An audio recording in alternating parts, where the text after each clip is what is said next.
Shalom, sahabat terkasih pencinta Bible Study Online CK7, serta juga kelompok gemar baca Alkitab yang setia mengikuti pelajaran ini dari Senin sampai hari Jumat. Kami berdoa biarlah kiranya hari demi hari hikmat Allah lewat firman Tuhan ini akan menolong setiap saudara sekalian menjadi serupa dengan Kristus Yesus. Dan kita terus memancar, bersinar, menjadi berkat kepada sesama kita. Hari ini, bila saudara juga sudah diberkati, saya mau mengajak kita semua untuk menginformasikan acara ini kepada teman-teman yang lain, saudara-saudara yang lain. Ajak mereka untuk kita bisa belajar bersama-sama. Dan hari ini di Amsal 24, yang merupakan kumpulan Amsal Salomo bagian yang ke-15, kita akan belajar tentang bagaimana memperoleh kekuatan dalam kesukaran atau tekanan. Jadi saya beri judul pembelajaran hari ini, kekuatan dalam kesukaran, strength in distress atau di dalam adversity.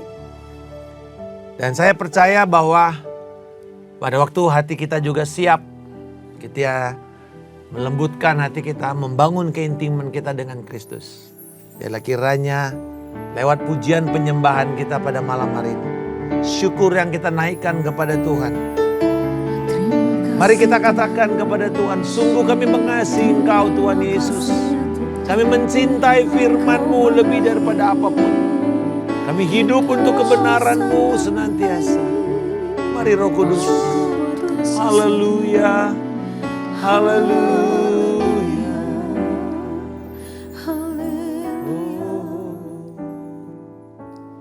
Aku mengasihi Engkau Yesus dengan segenap hatiku. Aku mengasihi Engkau Yesus dengan segenap jiwaku. Aku mengasihi Engkau Yesus dengan segenap hatiku. Aku mengasihi Engkau Yesus dengan segenap jiwaku.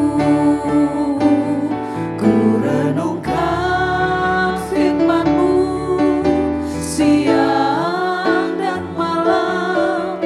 Ku pegang perintah-Mu dan ku lakukan. Engkau tahu ya Tuhan, tujuan hidupku hanyalah untuk menyenangkan hati-Mu.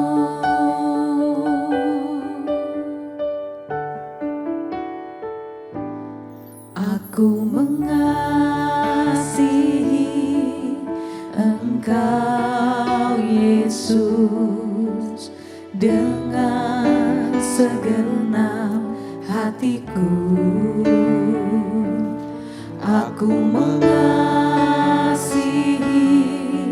Engkau Yesus dengan segenap jiwaku. Ku renungkan firman-Mu siang dan malam. Ku pegang perintah-Mu dan ku lakukan. Engkau tahu ya Tuhan,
Jadikan ini sebagai pernyataan kita. Menyenangkanmu, senangkanmu, hanya itu kerinduanku. Menyenangkanmu, senangkan hatimu, hanya itu kerinduanku. Menyenangkanmu, senangkanmu, Kerinduan hati kami. hanya itu kerinduanku. Menyenangkanmu, senangkan hatimu, hanya itu kerinduanku. Menyenangkanmu, senangkanmu,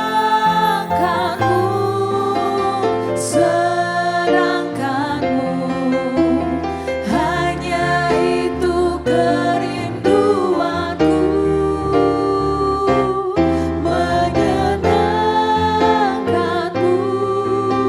senangkan hatimu, hanya itu kerinduanku. Menyenangkanmu, senangkanmu, hanya itu kerinduanku. Menyenangkanmu, senangkan hatimu, hanya itu kerinduanku. Hanya itu kerinduanku. Hanya itu kerinduanku.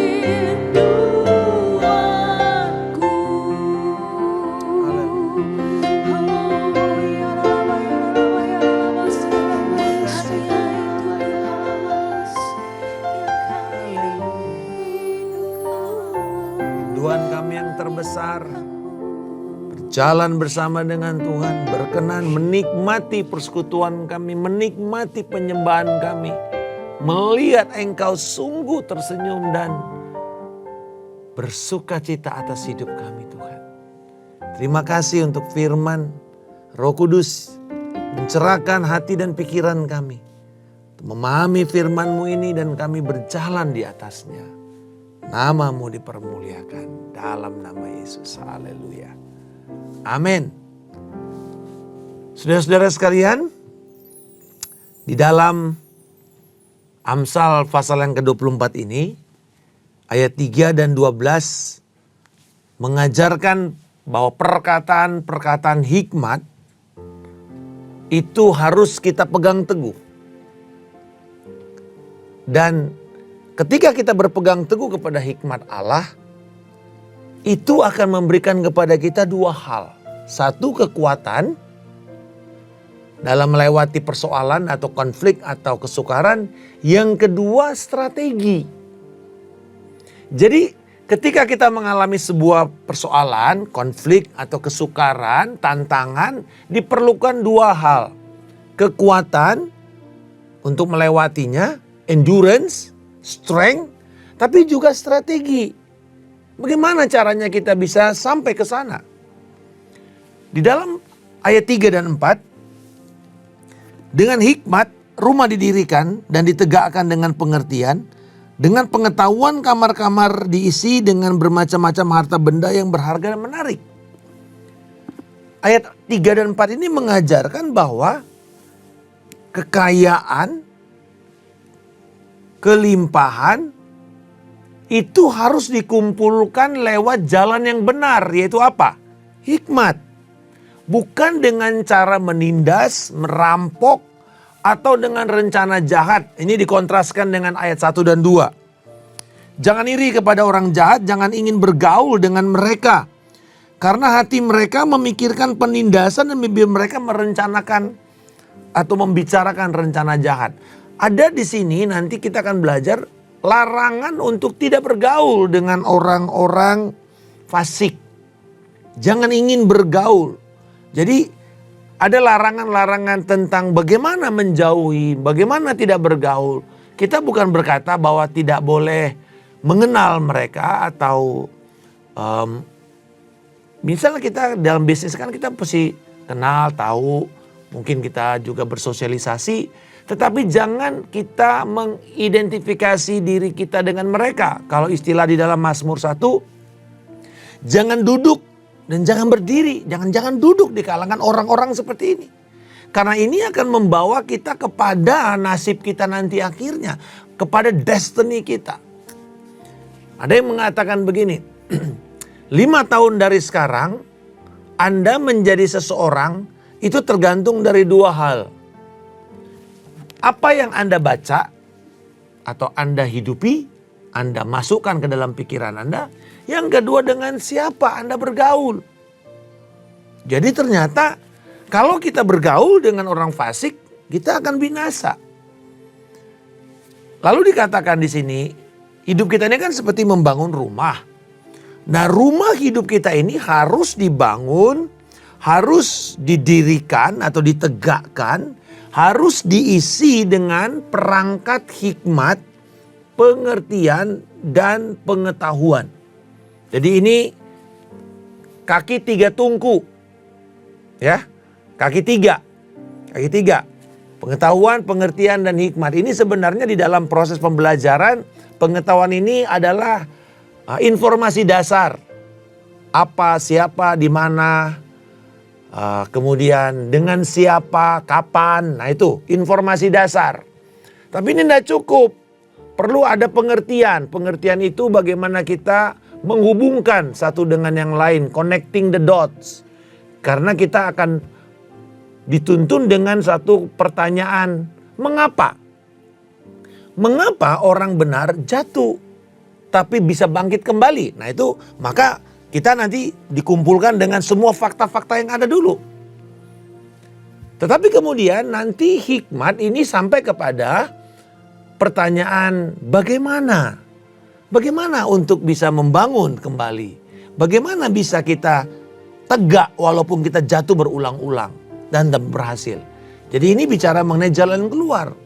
Jadi hikmat itu cuma bukan tahu, ngerti, tapi tahu bagaimana memberi jalan keluar. Tahu bagaimana mempresentasikan. Karena kalau cuma pengetahuan saja, Mbah Google tuh lebih hebat. AI lebih hebat. Tapi bagaimana sampai mempresentasikan itu walaupun ada banyak peralatan-peralatan, perangkat-perangkat piranti-piranti lunak seperti artificial intelligence. Tetapi tidak bisa mengalahkan hikmat dari Allah yang tahu bagaimana memproses ketiga hal itu. Inilah yang kekal dan abadi. Bahkan Yesus menggambarkan ini di dalam proses orang membangun rumah kan. Itu rumah yang dibangun di atas batu karang dan rumah yang dibangun di atas pasir. Dan dikatakan mereka yang mendengar dan melakukan firman Tuhan itu. Dua-duanya mengalami kesukaran, yaitu angin, badai, banjir. Tetapi yang satu hancur binasa, yang satu tegak berdiri. Lalu dalam ayat 5 dan 6, hikmat itu memperlengkapi orang benar dengan 2 hal tadi. Kekuatan, strength, dan strategi atau siasat. Di dalam istilah Alkitab ini dikatakan siasat. Jadi sebagaimana dalam peperangan, ada 2 hal yang menentukan sebuah kemenangan dalam sebuah pertempuran. Yang pertama, kekuatan tentara atau peralatan perang dari pasukan itu. Jadi apa kekuatannya, berapa banyak kekuatannya. Dan Yesus mengatakan kalau kamu berperang, kamu mesti hitung. Duduk dan hitung. Kalau ternyata kekuatan kamu itu outnumbered, lebih banyak kekuatan musuh, mungkin kamu perlu memiliki langkah kedua, yaitu apa? Strategi dan siasat. Apakah siasatnya menunda pertempuran lalu berdamai? atau kita membicarakan, membuat negosiasi, atau kita memikirkan bagaimana caranya mengalahkan musuh yang besar. Ada sebuah perang yang buat banyak orang ini outnumbered. Ya, di Alkitab banyak. Yosafat contohnya, atau Gideon, itu banyak perang-perang yang jumlah mereka kalah dengan jumlah musuhnya. Ya, Abraham dengan Kedorlaomer, jumlahnya outnumbered. Tapi ada strategi. Nah, di dalam perang yang nyata pun sama. Ya. Jadi kekuatannya itu bukan cuma kepada peralatan dan tentaranya, tetapi juga strategi.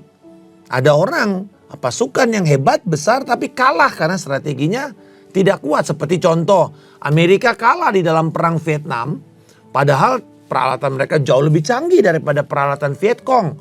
Tetapi strategi perang Vietcong, itu yang dikenal sebagai strategi perang gerilya hutan, itu tidak pernah dipikirkan oleh orang Amerika, sehingga mereka kejebak dengan perangkap-perangkap yang mematikan. Apalagi yang namanya lubang tikus, tunnel rat itu ya, terowongan-terowongan di mana orang tuh bisa tinggal di sana. Dan sekarang kita lihat seperti contohnya Israel harus kerja keras menghancurkan seperti yang ditiru oleh Hamas itu terhadap Vietcong. Mereka membangun tunnel bahkan bertingkat-tingkat ke bawah. Ini contoh strategi itu menentukan sebuah kemenangan. Nah, dikatakan di sini bahwa dalam ayat 5, hikmat itu adalah kekuatan, nasihat hikmat adalah siasat tempur yang menentukan kemenangan. Jadi kalau hikmat itu menghasilkan kekuatan dan strategi, ayat yang ke-7 dan 9. Kebalikannya, kebebalan menghasilkan dosa dan cemooh atau kejijian dari manusia lainnya atau dari masyarakat. Tindakan jahat manusia hanya akan menimbulkan cemooh, menghasilkan cemooh bagi masyarakat. Jadi kesimpulan yang pertama yang kita bisa dapatkan, hikmat adalah kekuatan dari Allah menghadapi kesukaran. Dan tema ini bergema terus. Kembali dalam ayat 10. Jika engkau patah semangat pada masa kesesakan, betapa kecilnya kekuatanmu, atau kecillah kekuatanmu. Berarti hati yang kecut akan melemahkan kekuatan kita dalam menghadapi masa-masa sukar. Untuk itu Yesus berkata, jangan takut. Firman Tuhan selalu mengingatkan, kuatkan dan teguhkan hatimu. Kepada Yosua, Tuhan mengatakan, kuatkan dan teguhkan hatimu. Berulang-ulang sampai 3 kali. Kuatkan dan teguhkan hatimu. Kuatkan dan teguhkan hatimu. Artinya jangan kecut, jangan gentar, jangan tawar hati. Don't be discouraged.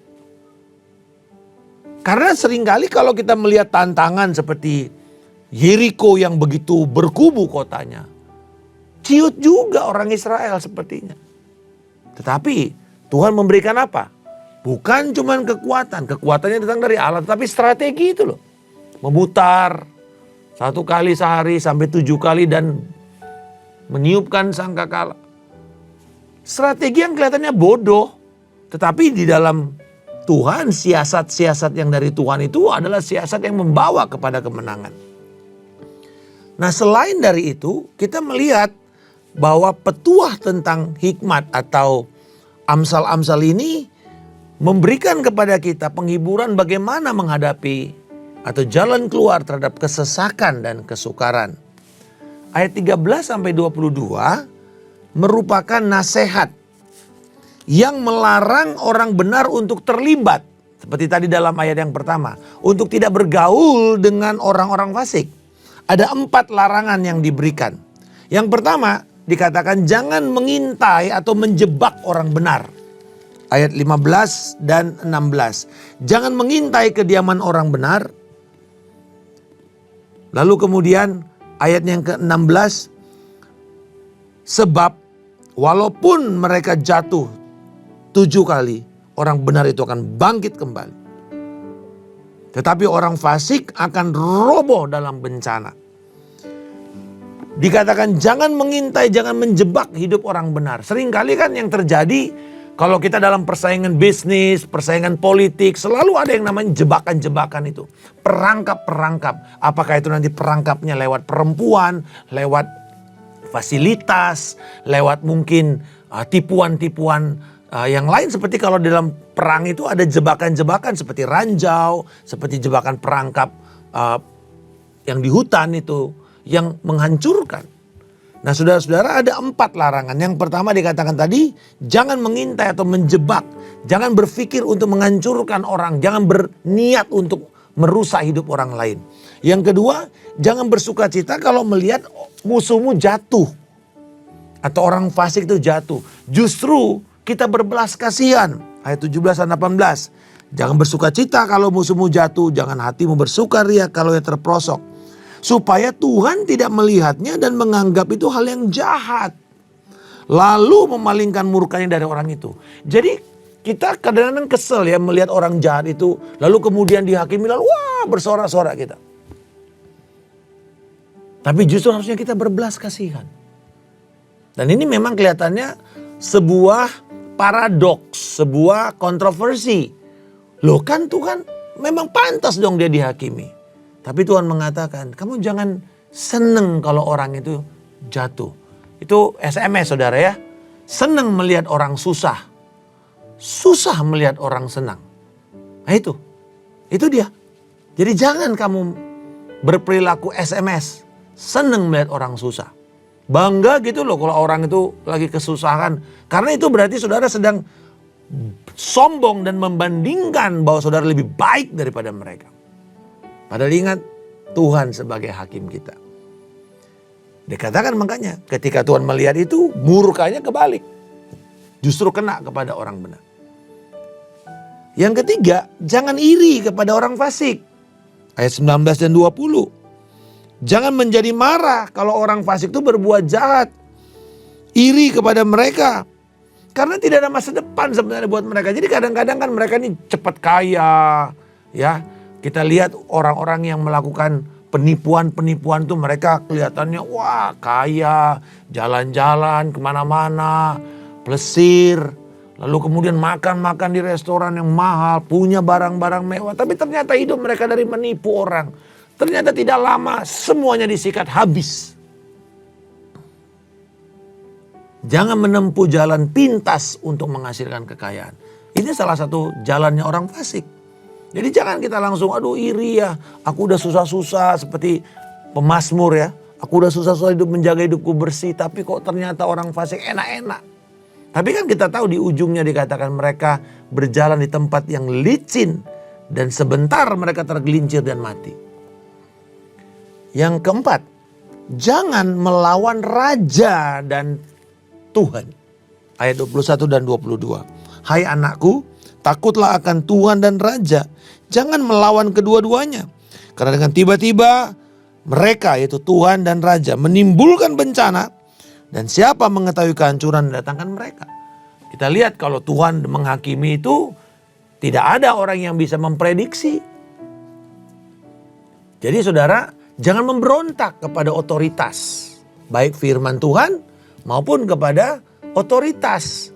Dan tertinggi bukanlah semata-mata otoritas. Karena raja ini kan mengemban otoritas konstitusi atau perintah. Atau titah daripada Tuhan itu sendiri. Jadi saudara-saudara kita melihat jangan berasosiasi dengan mereka yang memberontak kepada Tuhan. Memberontak kepada raja. Jangan berasosiasi dengan orang yang suka iri. Dengan orang-orang yang cepat kaya tapi berbuat jahat. Lalu Amsal ini ditutup dengan kumpulan petuah-petuah atau hikmat-hikmat dari orang bijaksana. Dari ayat 23 sampai dengan 34. Dan ini sebenarnya seperti kayak perpasang-pasangan. Ya. Yang pertama itu adil dalam sebuah persidangan. Marilah kita adil dalam sebuah persidangan atau mengadili sebuah perselisihan. Ayat 23b sampai dengan 25. Memandang bulu dalam pengadilan itu tidak baik. Jadi pilih kasih, berat sebelah, itu tidak baik. Nah, seringkali kepada orang tua, hati-hati kalau kita mengadili perselisihan di antara anak-anak kita. Jangan berpihak.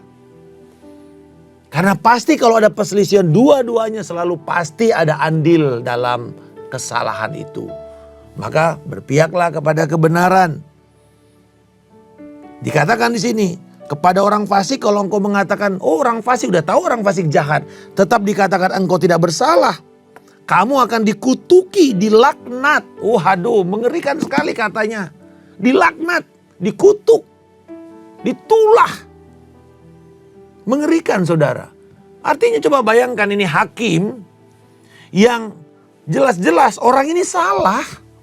Orang ini membunuh dengan keji. Diberi putusan ringan.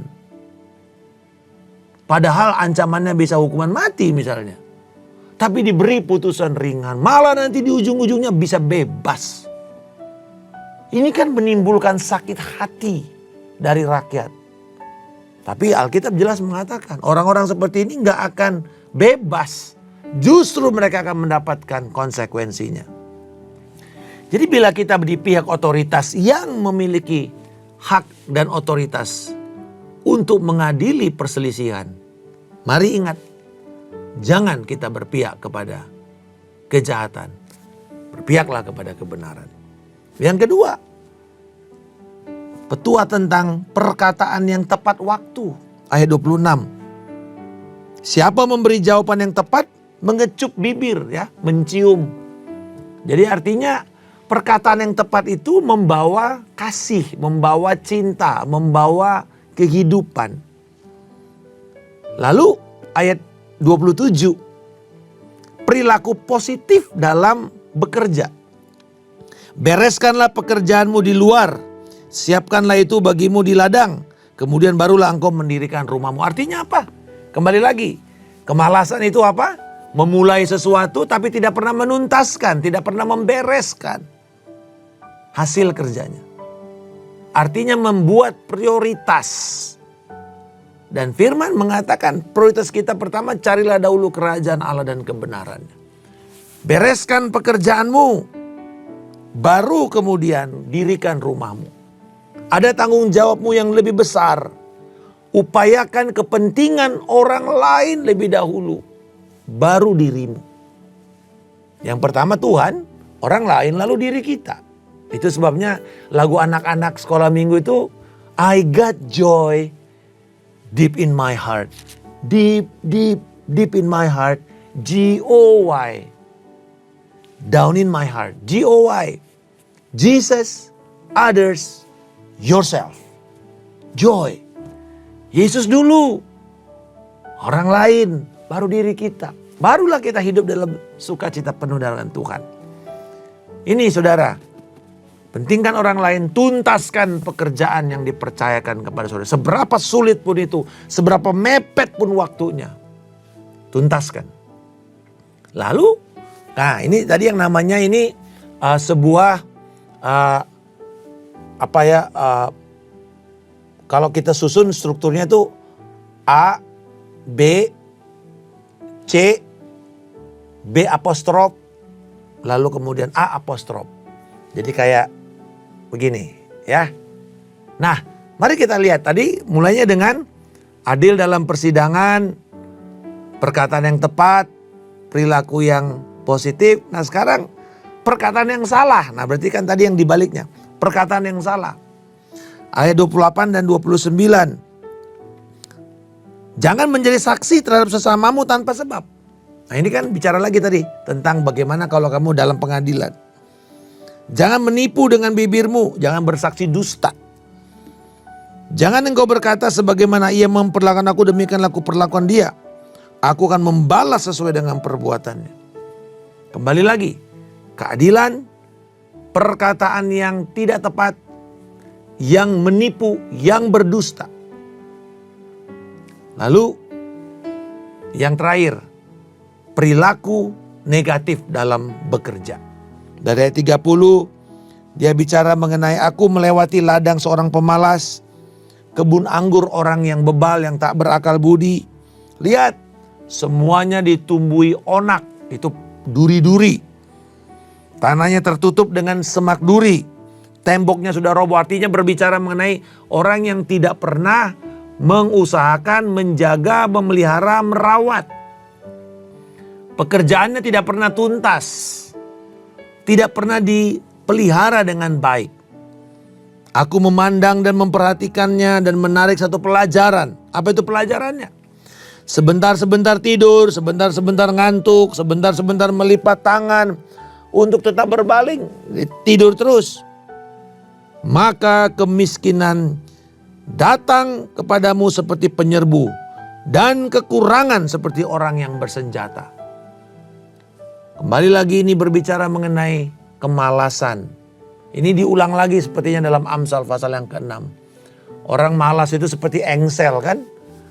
Golek kiri, golek kanan, bangun sebentar, tidur sebentar lagi, bangun sebentar lagi, tidur sebentar lagi. Berbaring, miskin yang akan menyerang kamu. Dan menyerang seperti tentara, artinya ini bertubi-tubi akan datang. Dan akan hancur dengan hebatnya. Kembali lagi, kita berbicara mengenai hidup di dunia ini. Ini berlaku saudara secara universal. Tapi saya percaya bahwa orang-orang benar ketika melakukan ini, kita justru orang Kristen itu jangan semakin malas karena ada anugerah. Jangan pernah sia-siakan anugerah. Itu sebuah kejijian di mata Tuhan. Paulus berkata, oleh anugerah Tuhan ini, aku bekerja lebih keras daripada rasul-rasul yang lain.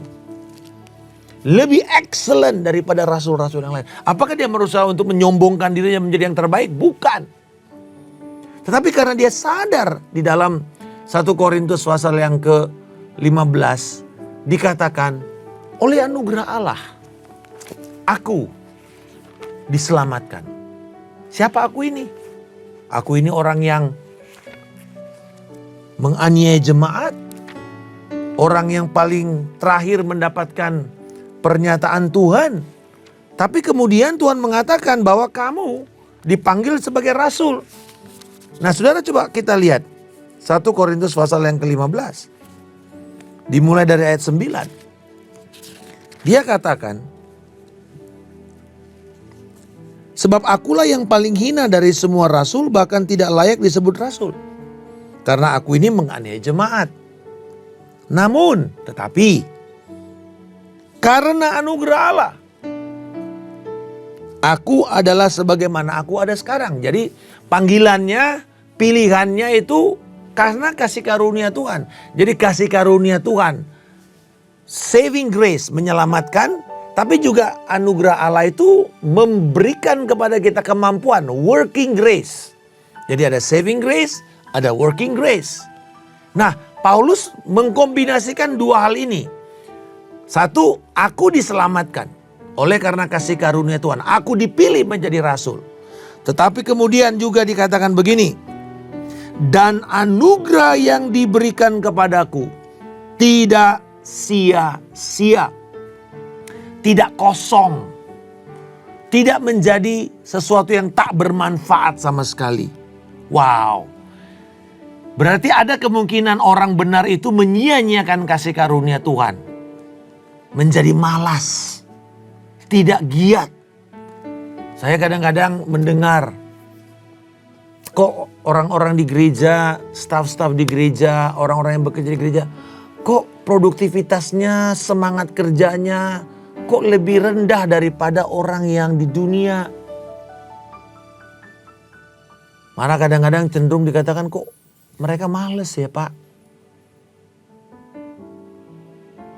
Karena kadang-kadang mereka salah mengartikan kasih karunia Tuhan. Paulus bilang, aku tidak membuat itu menjadi kenos, menjadi kosong, menjadi tak bermanfaat. Tetapi dikatakan sebaliknya, aku telah bekerja lebih keras dari mereka semua. Mereka semua ini bicara mengenai para rasul-rasul. Tetapi bukan aku. Nah ini saudara lihat. Melainkan anugerah yang menyertai aku. Jadi kita sadar. Amsal tadi juga bergema sampai ke perjanjian baru. Bahwa ketika kita menyadari anugerah Tuhan. Kemalasan itu dosa. Menunda-nunda itu dosa. Bekerjalah lebih giat. Ketika waktunya bangun, bangun. Lakukan aktivitas kita. Cari Tuhan. Lakukan firman Tuhan. Bekerja untuk memuliakan Tuhan. Sehingga pada akhirnya Tuhan bisa mengatakan, baiklah engkau hambaku yang baik dan setia. Ada perumpamaan mina. Tuhan itu memberi 10 mina kepada 10 budaknya. Satu bisa menghasilkan 5, satu bisa menghasilkan 10. Tapi ada yang tidak menghasilkan kecuali mengembalikan mina itu. Yang 5 dan 10 mendapatkan pengaruh, kekuasaan, pemerintahan bersama dengan Tuhan. Yang satu justru diambil dan diberikan kepada yang lebih banyak. Saya percaya salah satu interpretasi dari mina itu adalah waktu.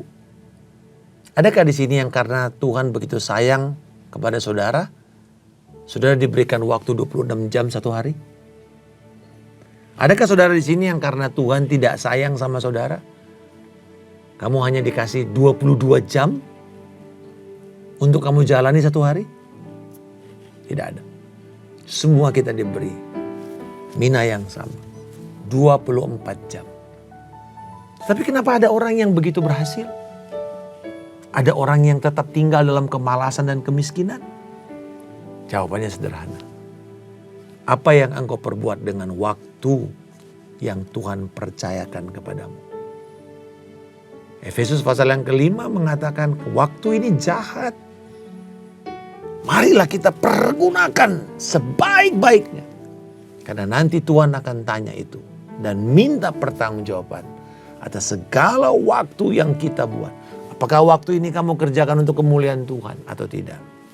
Dan ingat, anugerah Tuhan tersedia kepada kita untuk membuat kita bisa menjadi orang yang bijak dan bermanfaat bagi kemuliaan Tuhan. Kami berdoa Engkau memberkati setiap anak-anak-Mu Tuhan pada hari ini. Kami menutup pelajaran kami ini dengan satu kesadaran penuh. Kami akan bertindak rajin dan memuliakan Tuhan dalam hidup kami. Dalam nama Yesus kami berdoa. Haleluya. Amin.